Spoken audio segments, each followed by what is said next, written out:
Ah,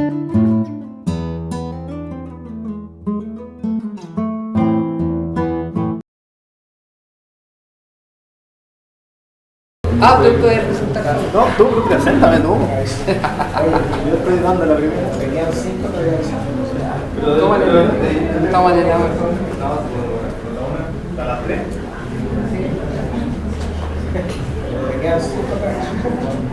Hay que poner la luz roja. Bien, vamos a comenzar la última charla, agroecología y biodiversidad, aplicaciones prácticas. No quiere decir que lo anterior no haya sido aplicaciones prácticas, pero esto va a ir más al grano que las anteriores. La mía fue una introducción, una lata en realidad, después de la Miguel. Y lo que queremos es motivarlos a todos. Hay incluso profesores que se pueden motivar todavía con este tipo de cosas. Y por ahí una niña preguntaba, bueno, ¿cuándo en la facultad vamos a hacer algo más formal en términos de educación agroecológica, aparte del curso que yo hago? Y pensamos hacer un diplomado el próximo año.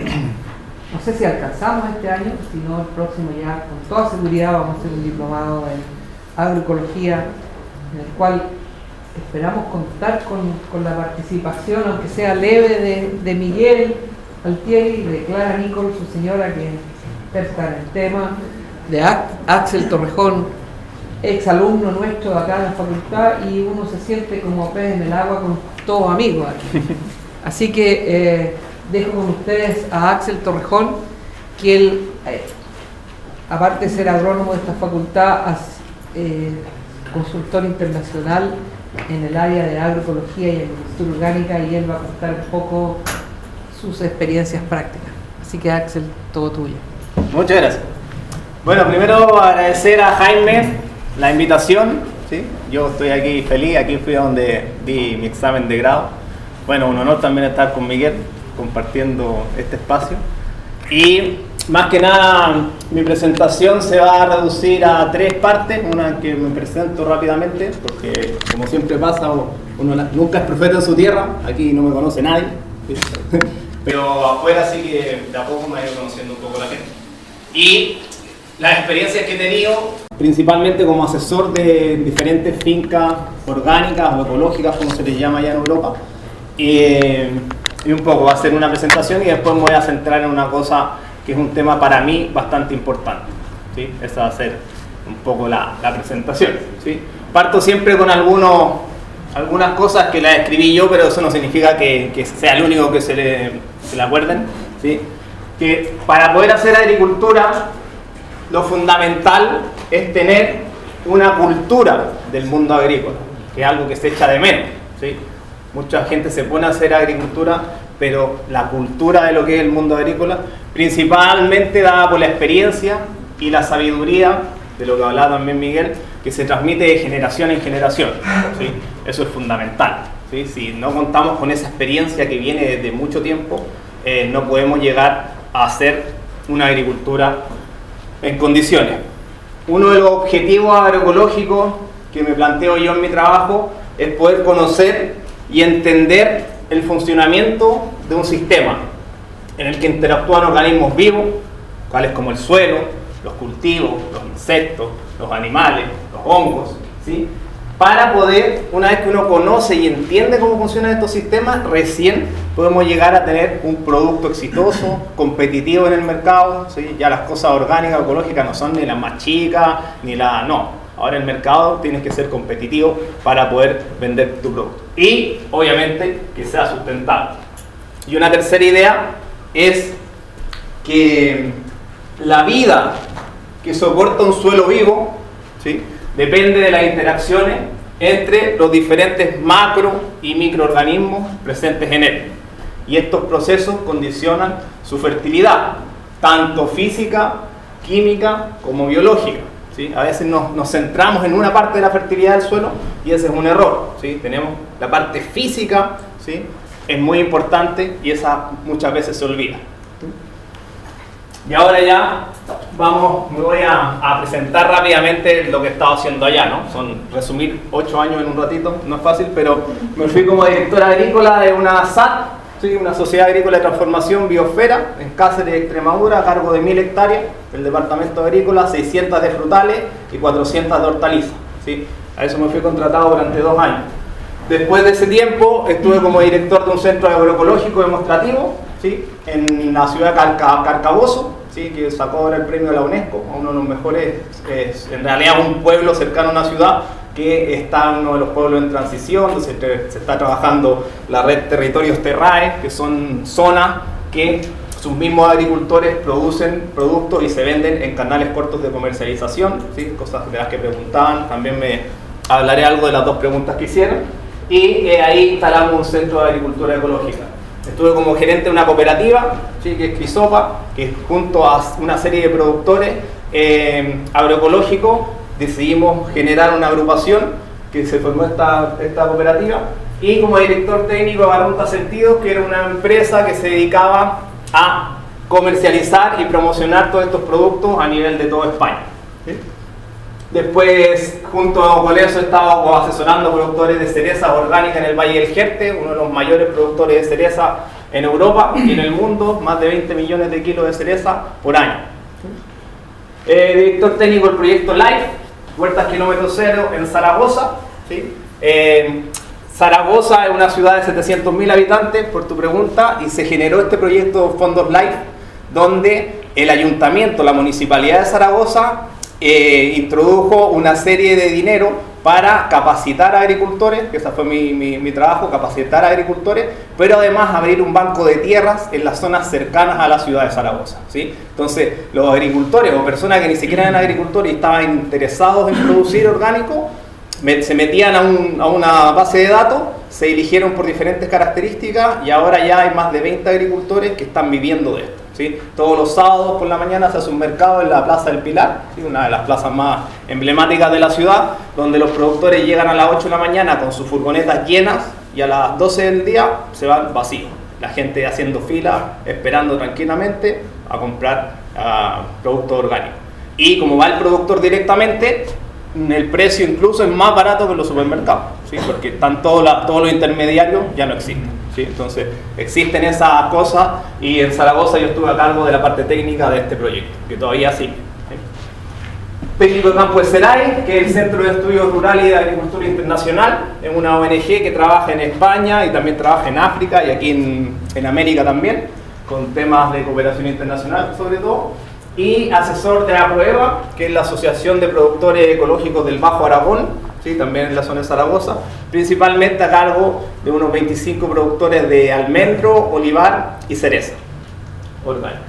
Y también he estado asesorando a Flor de la Paz, en Valle de Bravo, México, ¿sí? Que son 20 hectáreas que se dedican a producir plantas aromáticas y medicinales biodinámicas para la creación de medicamentos y infusiones, o agüitas, como le llaman aquí, ¿sí? He estado como asesor de un festival, que es un festival de más de 40.000 personas que se hace cada 2 años, ¿sí? En Portugal en este caso, a cargo de el manejo de los sanitarios secos, ¿sí? A través de una aplicación de microorganismos estamos transformando todos los residuos de 40.000 personas que están durante una semana entera, para formarlos, hacer los compostajes y sacar una especie de abono líquido para aplicar en el mismo sector, que son unas 120 hectáreas más o menos.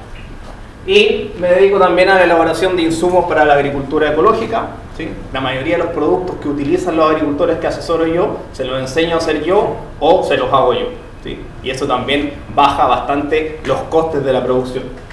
Y otra de las cosas, de hecho he venido a dar 3 cursos de esto en mi visita a Chile, es la elaboración de cromatografía de suelo en papel horizontal, ¿sí? Y después ya hablaré un poquito de eso, ¿sí? Ese es un resumen de una de las cosas que he estado haciendo en este tiempo en Europa. Cuando se habla de biodiversidad siempre está el tema de las plantas, ¿no? Diferentes tipos de plantas, diferentes especies, ¿sí? Diferentes niveles, diferentes alturas. Animales, ¿no? Sí, Jaime habló del tema de los nidales artificiales para los pájaros, siempre se habla también de los insectos, ¿sí? Pero hay mucha biodiversidad también en suelo, en clima, en entorno.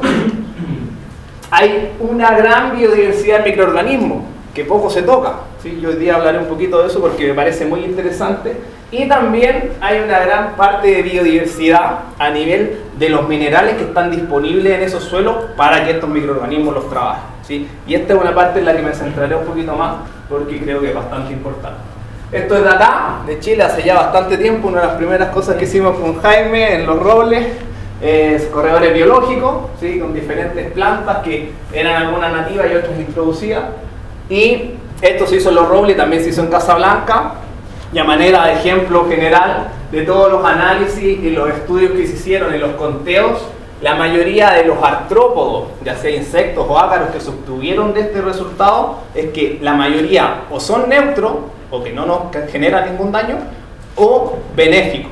La cantidad de dañinos, ¿sí?, que podrían verse ahí siempre son los porcentajes más bajos, un 7%, un 12%, aquí casi no hay, sí, 14%. Siempre lo ideal es que haya algo que se vayan a comer los otros insectos, ¿no? Pero en la mayoría de los casos se han tenido que...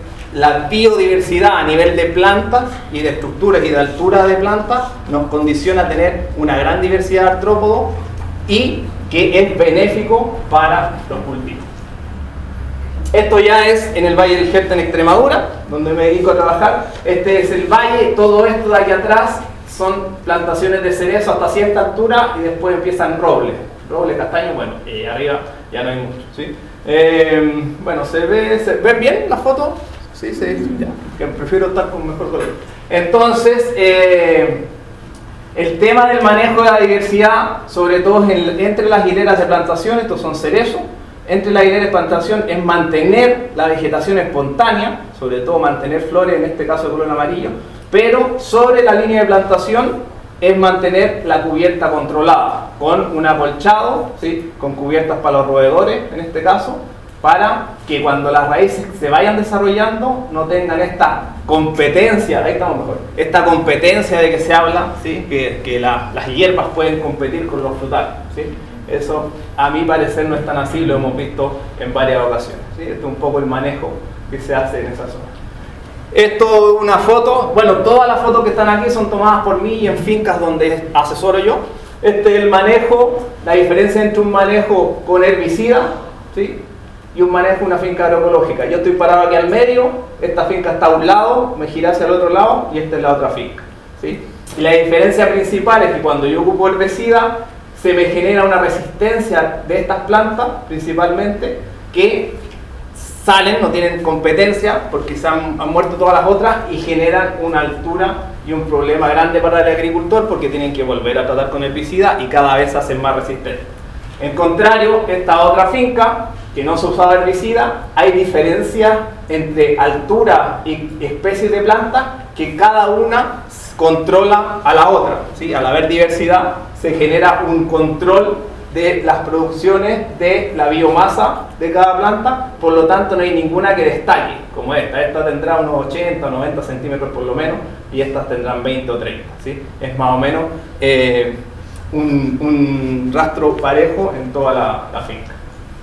El concepto de mala hierba, que es lo que como la llaman allá, para mí no es, mala hierba para mí sería eso, ¿no? Así una ortiga o algo que está tratando de atacar, pero a mí por lo menos nunca una hierba me ha hecho nada, por el contrario, ¿sí? En este caso Crepis, que es una especie de un diente de león, ¿sí?, que crece en las zonas mediterráneas principalmente, es una planta indicadora. Todas las plantas que están en el terreno me están diciendo algo, me están entregando una información que si yo la desconozco, no la voy a tomar, pero si empezamos a conocer las plantas que empiezan a crecer en mi terreno, puedo saber que esta me está indicando compactación, que hay asfixia radicular, que hay carencia de humus, por lo tanto si no tengo humus, no tengo el complejo arcillo-húmico, ¿sí?, que es capaz de mantener los nutrientes, que tengo suelos pobres en fijar nutrientes obviamente, y también me indica, al igual que el diente de león, alto contenido en calcio, me indica que son suelos erosionados, ¿sí?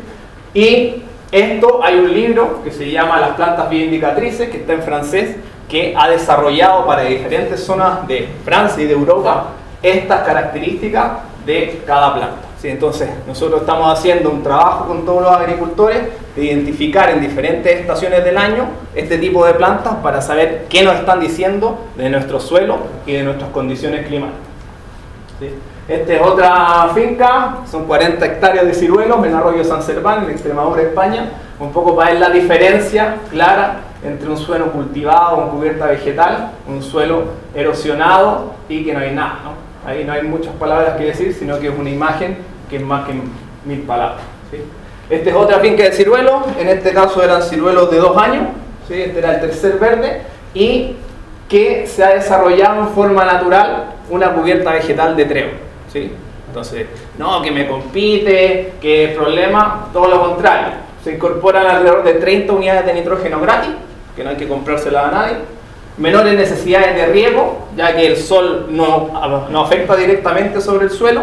Y otra cosa fundamental es que al ser un suelo arenoso, permite el descenso de la velocidad de las gotas de lluvia, por lo tanto el agua se distribuye de una mejor forma. ¿Sí? Entonces, lo único que hay que hacer ahí es mantener de una forma eficiente el manejo de esa cubierta vegetal y nada más. ¿Sí? Saber regar, estos son riegos por microaspersión, pero la hierba, más que problemas, siempre nos trae beneficios.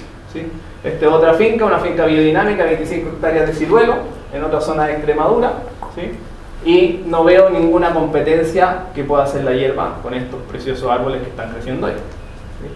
Esto es curioso, ¿sí? Cualquiera que pudiera ver esa foto diría, esto, ¿qué es lo que es, no? Los que ven bien de ahí o le estoy tapando todo el rato, ¿sí? ¿Ven? Ya.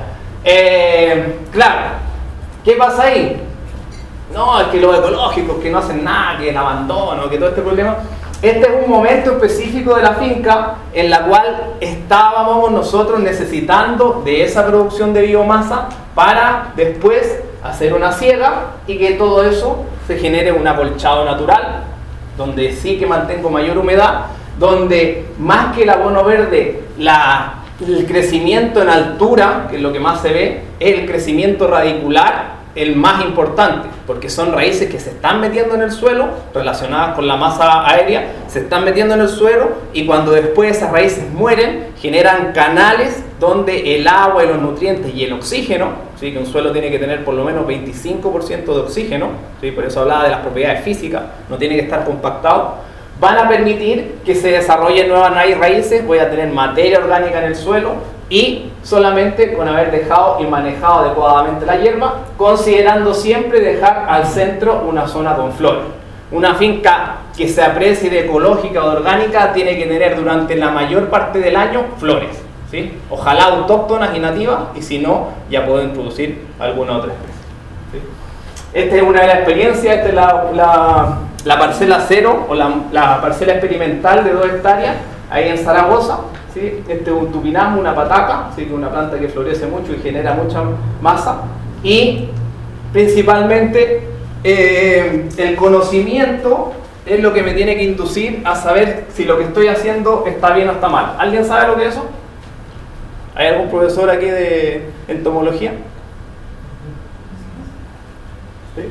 Si alguien pudiera ver eso, me diría, no, esto es una plaga, un problema. Y principalmente esto no es un problema, esto es una solución. ¿Sí? Que dadas las condiciones que se generaron ahí, ¿sí? En esta hoja de cerezo se desarrollaron estos insectos, que son orius y que son depredadores de ácaros principalmente, entre otros estados juveniles de plantas. ¿Sí? Entonces, si yo veo eso y voy con la mentalidad convencional, lo primero que hacer, ¿qué le aplico para matar esto? Y sería el peor error que podemos cometer. Si no conozco esto, que todo el mundo debería saber, personas que han estado en el campo deberían saber que esto es... ¿Alguien sabe lo que es esto? ¿Sí?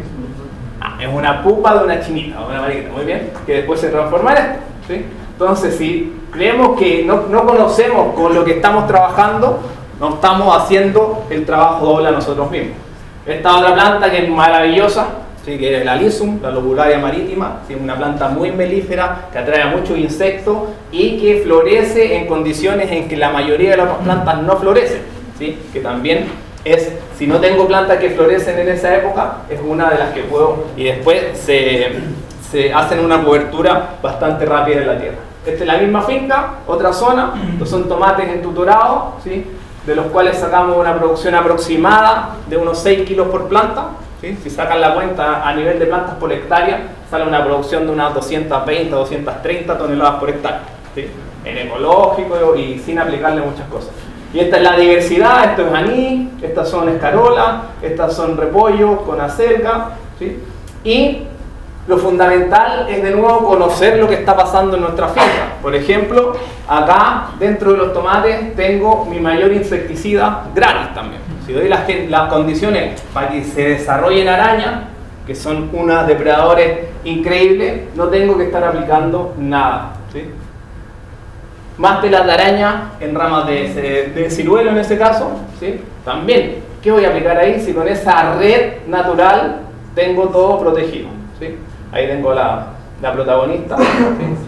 Y ahí, ¿sí? Ese ciruelo con toda esa protección no necesito aplicar nada porque ya está protegido en forma natural, siempre con un acolchado, ¿sí? Para evitar que crezcan en los primeros momentos de crecimiento alguna hierba ahí. Y para generar en ese acolchado, que es una capa de carbono, bacterias nitrificantes que me fijan gratis el nitrógeno del aire, el atmosférico, y me lo incorporan al suelo, ¿sí? Entonces ahí, más que buscar qué he hecho, qué aplico, es conocer cómo funciona el sistema para trabajar con él y no en contra de él, que es lo que siempre pasa. Esta es una charca, ¿sí? Para conservación de biodiversidad también.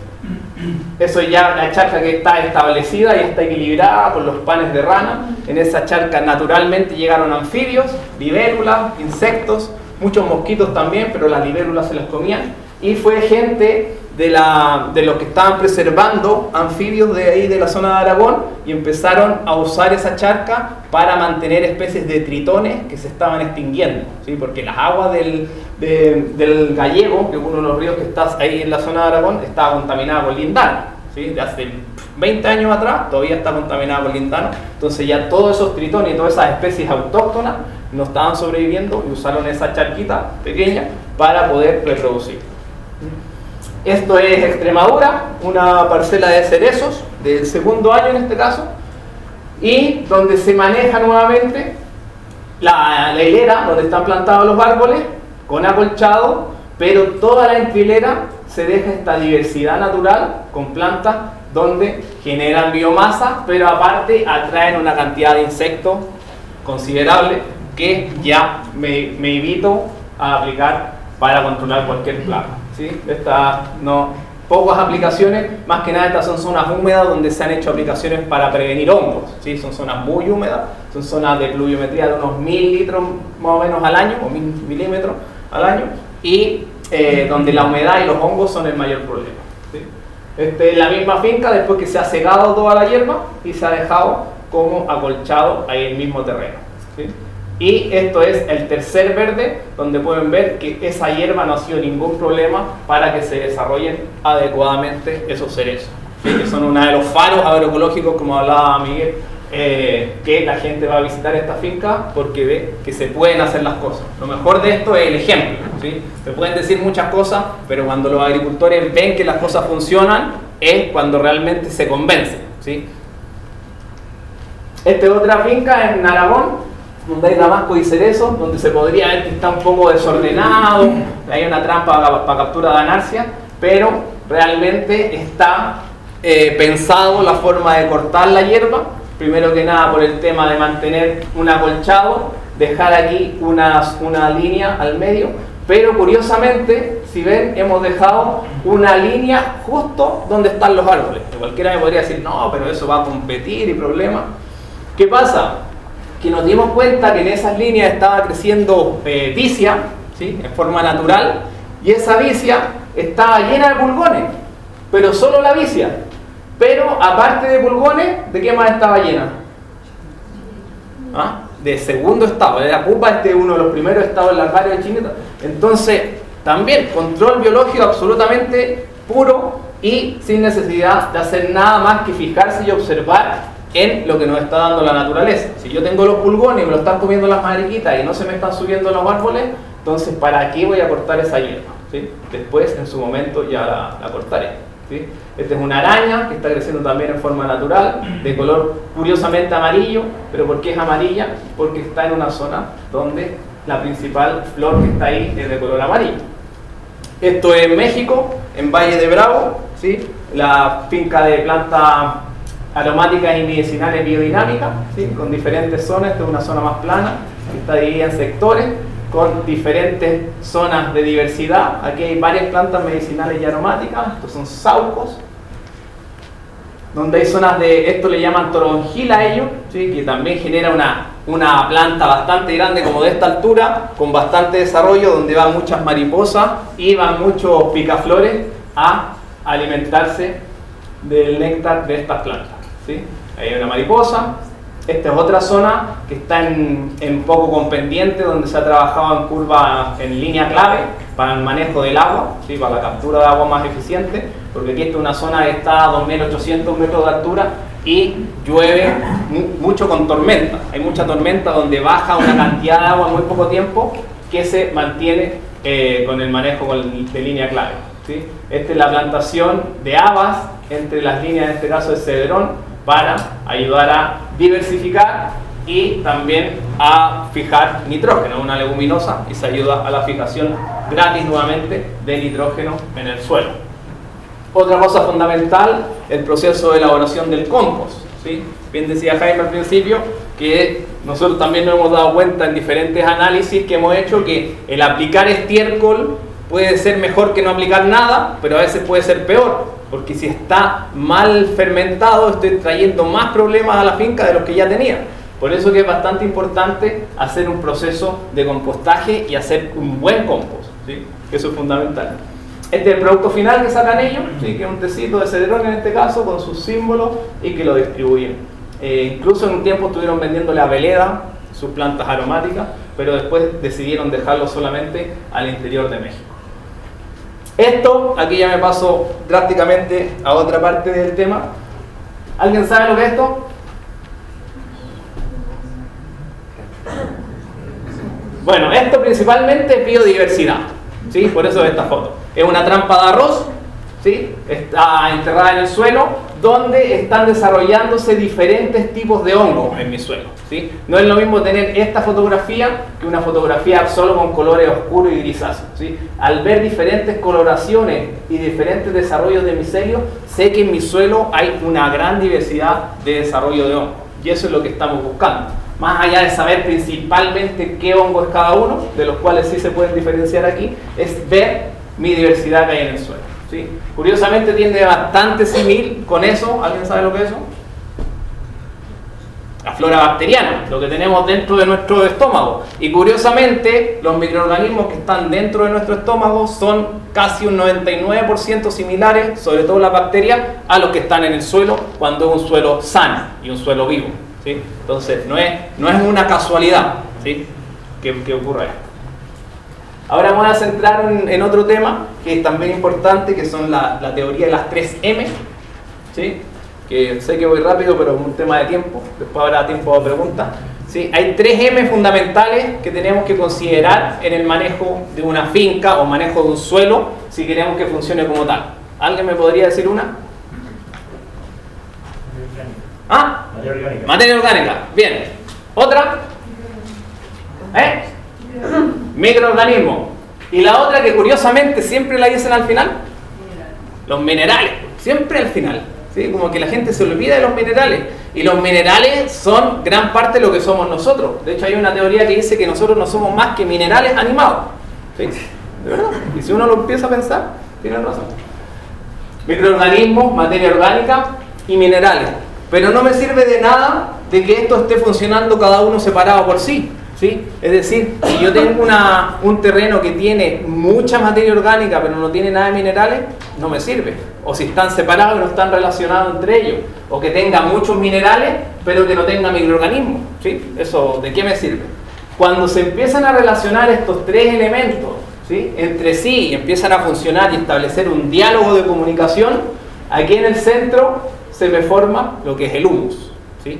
Y lo que es el humus estable, ¿sí? No el humus de lombriz que me venden. El humus de lombriz es estiércol de lombriz, ¿sí? El humus es otra cosa, el humus es una cosa mucho más evolucionada y mucho más avanzada de lo que es el estiércol de lombriz. Entonces, cuando yo logro empezar a generar humus, del que hablaba Jaime también, y empiezo a estabilizar mi suelo, a retener más agua, a tener esta despensa de nutrientes para mi suelo, ya empieza a trabajar y a funcionar de otra forma el sistema, ¿sí? Obviamente que esto acompañado de disponibilidad de agua, aire y principalmente la luz, ¿sí? La luz es un factor fundamental para que todo esto se pueda desarrollar en condiciones. ¿Alguien sabe lo que es esto? Morfocromatografía. Exactamente, muy bien. Esto es lo que se llama las cromatografías de suelo en papel horizontal, ¿sí? Y que es uno de los pocos análisis que se puede hacer. De hecho, todos los agricultores que yo asesoro lo hacen, ¿sí? Yo les enseñé el método y lo hacen ellos. Es donde puedo ver cómo están relacionadas estas 3M de las que hablaba, ¿sí? Yo no desconozco un análisis de laboratorio que lo haga, y si lo hace va a valer más de $250 por lo menos, ¿sí? Miguel, ¿tú conocías alguno que haga ese análisis así? No. Entonces, este es un análisis que se puede hacer, no es fácil, pero que se puede hacer, y donde tengo la relación de estos elementos. Ahí no se ve tan bien, no voy a apagar la luz para poder seguir, pero aquí se ve la zona de la oxigenación, se ven los microorganismos, está la zona de los minerales, la parte de la materia orgánica y la zona de las vitaminas, enzimas y proteínas, donde estoy desarrollando. Y estos puntitos más oscuros son la zona de inicio de formación de humus, ¿sí? Con esto es mi instrumento y mi herramienta para saber y decirle a los agricultores si están trabajando bien o están trabajando mal, ¿sí? Yo no quiero llegar a un porcentaje de materia orgánica en mi suelo, no, lo que quiero llegar es que esa materia orgánica esté trabajada por microorganismos y por minerales, ¿sí? Y esta es la imagen de un suelo trabajado en condiciones, ¿sí? Obviamente, ¿sí? Si le doy a elegir entre estas dos, ¿con cuál se queda? Con la de la izquierda, obviamente, sin saber interpretación, sin saber nada, ¿no? Este es un suelo trabajado orgánicamente en buenas condiciones, y este es un suelo convencional, con compactación y con problemas serios, ¿sí? Para recuperar este suelo ya tengo que llegar a gastarme mucho dinero y tener muchas ganas de trabajar durante mucho tiempo, ¿sí? Entonces esto no es algo tan complicado, ¿sí? Todos se decidieron por esta imagen sin saber nada, ¿no? Representa un poco el iris del ojo, representa un corte transversal de una madera, muchas cosas, pero es importante conocerla, ¿sí? Esta es otra cromatografía, pero esto es de biofertilizantes líquidos, ¿sí? De elaboraciones líquidas que también tienen sus diferentes formas y generación. Una cosa fundamental son los agricultores, ¿sí? No podemos trabajar esto sabiendo muchas cosas, pero sin llegar a los agricultores, que son los que tienen que conocer estas técnicas, desarrollarlas, pero también yo como técnico soy el que más aprendo cuando tenemos nuestras reuniones, porque ellos son los que me transmiten realmente sus necesidades y su conocimiento, ¿sí? Estos conocimientos son fundamentales para que podamos nosotros trabajar. Y este es el grupo que asesoro ahí en la zona del Valle del Jerte, donde están todos estos agricultores, ¿sí? Pregunta. Ahora sí, prendan las luces, porfa. ¿De qué se alimentan las plantas? ¿Sí? Estamos en la Facultad de Agronomía, por favor. Hay bastantes alumnos de agronomía. ¿Me pueden decir de qué se alimentan las plantas? Hablen, Yo ya hablé mucho, así que hablen ustedes un poco. ¿Nadie sabe? Luz solar. Bien. ¿Qué más? Dióxido de carbono. Bien. Sí, ahí ya estamos llegando a la fotosíntesis. ¿Qué más? Agua. Ya, nutrientes. Compuestos orgánicos. Muy bien. Si yo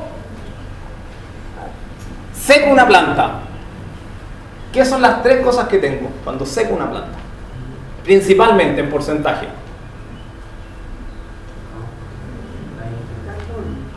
Carbón. ¿Qué más? Principalmente un 45 o un 50% de carbono. ¿Qué más? Sí, proteínas también. Pero principalmente lo que tengo es carbono, hidrógeno y oxígeno, ¿sí? Eso es lo que es una planta, por lo menos en un 96%, ¿sí? ¿Por qué pongo esto? Porque mucha gente o muchos agricultores desde la Revolución Verde están solo pensando en el nitrógeno, el fósforo y el potasio, ¿no? Para alimentar a la planta, pero se olvidan de que la planta principalmente son hidratos de carbono, ¿sí? Que generan a través del proceso de la fotosíntesis, ¿sí? Entonces eso es fundamental conocerlo, ¿sí? La planta hace fotosíntesis, pero las cosas principales son esas. ¿Qué pasa? Que una planta, como para ser realmente planta, ¿sí? Crecida en forma natural, necesita por lo menos 42 minerales, no ni 3, ni 10, ni 15, ¿sí? Se han estudiado los que más interesan, porque es los que más interesa vender, pero está esta lista interminable de elementos que en pequeñas cantidades, ni siquiera partes por millón, sino que partes por billón, necesitan las plantas para desarrollarse de una forma adecuada, ¿sí? ¿Por qué es importante esto? Porque para hacer una fotosíntesis 100% eficiente necesito tener toda esta gama de minerales en el suelo, no en el suelo, sino que disponible para la planta.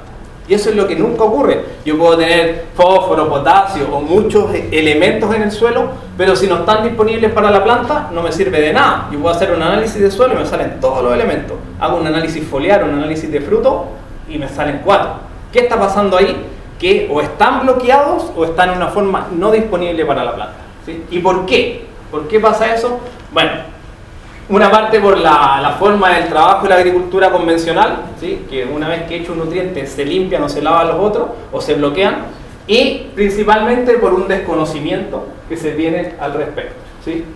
Eso para mí es un poco la idea del suelo, ¿sí? Donde hay raíces, pero hay una serie de microorganismos que están trabajando el fósforo, el nitrógeno, están las micorrizas, están las bacterias fijadoras, pero un suelo es algo vivo y en dinámico movimiento que está trabajando, donde la planta está entregando algo al suelo y donde el suelo, a través de la vida microbiana, le está entregando algo a la planta, ¿sí? Yo por lo menos como todos los días, no sé si ustedes también, ¿sí? Las plantas también se tienen que alimentar todos los días, ¿sí? Entonces, si se acostumbran a darle una cantidad de nutrientes en un momento determinado, cuando a mí o al técnico, a la persona se le ocurrió, genera un desbalance que me trae todo el problema de plagas y enfermedades a posteriori. Por lo tanto, con esta concepción, yo tengo que dar los elementos al suelo para que la planta se alimente cuando ella lo necesita. Y cuando se alimenta cuando ella lo necesita, puede ser capaz de defenderse frente a respuestas externas, a generar fitoanticipinas, a generar fitoalexinas como medios de protección naturales de la planta, ¿sí? Estas son algunas de las bacterias que solubilizan todo este tipo de material, ¿sí? Esto está archi estudiado y archi documentado de las bacterias que están solubilizando formas de minerales o formas de diferentes elementos en el suelo, ¿sí? ¿Qué pasa? Si aplico otras cosas que me frenan la actividad de estas bacterias, obviamente que no voy a tener todo esto disponible para el suelo. Este es un caso típico también de lo que se llama de soil pool web, ¿no? Las cadenas de alimentación que se retroalimentan. ¿Qué es lo que la planta le entrega al suelo? ¿Alguien sabe? ¿Cómo funciona esta historia en los bosques o en eso? Que la planta le entrega algo al suelo, a cambio el suelo a través de los microorganismos se lo devuelve. ¿Alguien sabe? ¿Ah? No, la estructura es una de las cosas, pero la estructura, ¿algo más sabe? Exudado. Principalmente cuando hace una fotosíntesis en condiciones la planta, ¿sí? Cuando se acerca a una buena fotosíntesis, gran parte de los hidratos de carbono los utiliza, pero una parte los lleva a la raíz, ¿sí? Como reserva, pero los exuda para, con estos exudados, atraer a diferentes bacterias o protozoos, en este caso una ameba, para que vayan a comer esos exudados y liberen sustancias de las cuales, ¿sí? Amonio, ácido indolacético, precursores naturales, los cuales generan un nuevo crecimiento radicular, y este nuevo crecimiento radicular va a generar más exudados y se genera este círculo trófico natural en el suelo. Si yo conozco esto y sé cómo ayudar a que este proceso se desarrolle, no tengo que concentrarme en temas de qué tengo que aplicar. Tengo que generar las condiciones para que haya una gran diversidad microbiana, para que los microorganismos solubilicen los minerales y alimenten a la planta, ¿sí? Nosotros tenemos que alimentar al suelo, no a la planta. Hay un estudio, ¿sí?, desde 1940 hasta 1991, donde se evaluó la calidad de los alimentos, ¿sí?, en cada nutriente, ¿sí? Y curiosamente, una de las tablas, ¿sí?, curiosamente, magnesio, calcio y hierro están deficitarios. El magnesio en un 24%, el calcio en un 46% y el fierro en un 27% de los alimentos anteriores. Ahora, ¿por qué? ¿Alguien me lo puede decir?